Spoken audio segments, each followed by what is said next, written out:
तो फाइनली अगर आप एक ऐसे स्टूडेंट हो जो MHTCT एग्जाम देने का सोच रहे हो या फिर उसके प्रिपरेशन कर रहे हो या फिर आगे आने वाले दिनों में करने का सोच रहे हो, तो फाइनली आपके लिए एक बहुत बड़ी ऑफिशियल खबर आ चुकी है। एक बहुत अच्छी न्यूज़ है। कुछ दिन पहले जैसे कि आपको एक न्यूज़ सर्कुलेट होता हुआ सुनाई दे रहा होगा कि MHTCT जो एग्जाम है 2026 से 2 बार साल में कंडक्ट कराई जाएगी।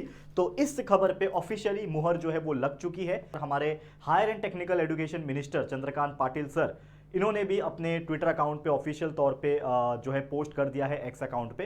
तो वो भी मैं आपको स्क्रीनशॉट लिया हुआ है मैंने, वो भी आपको मैं दिखा दूंगा। चंद्रकांत पाटिल सर ने क्या बोला कि today a review meeting regarding the CET exam was held under my chairmanship. CET जो सेल है यहाँ पे, वो उन्होंने एक इंपॉर्टेंट डिसीजन लिया है। ये जो एंट्रेंस एग्जाम है सीईटी, जिसको हम महाराष्ट्र के हिसाब से MHTCT बोलते हैं, PCM के लिए या फिर PCBA के लिए या फिर MBA कोर्स के लिए, ये साल में 2 बार कराया जाएगा। क्लियर कट लिखा हुआ है ट्वाइस अ ईयर, यहाँ पे 2 बार जो है वो कराया जाएगा। आगे लिखते हैं कि first exam will be held in April. देखो ये वर्ड याद रखो, पहला जो एग्जाम होगा, पहला जो अटेम्प्ट होगा आपका, जो आपके बोर्ड एग्जाम के तुरंत बाद होता है जो हर बार की तरह, वो होगा आपका अप्रैल महीने में। यहां पे 2025 लिखा है बट मे भी आप समझ जाओगे ये 2026 है, शायद टाइपिंग मिस्टेक या फिर कुछ भी मिस्टेक हो सकता है। ठीक है, अप्रैल 2026 में होगा और जो सेकंड एग्जाम होगा वो मई 2026 में ऐसा होगा। ठीक है, appearing for the first exam will be mandatory. देखो क्या बोला वापस से, जो मैंने आपको बताया कि पहला जो एग्जाम यानी कि जो अप्रैल महीने में जो एग्जाम होगा वो आपके लिए मैंडेटरी यानी कंपलसरी होगा स्टूडेंट्स के लिए, बल्कि जो सेकंड एग्जाम होगा वो ऑप्शनल होगा। यानी अगर आपने पहला एग्जाम अप्रैल में दे दिया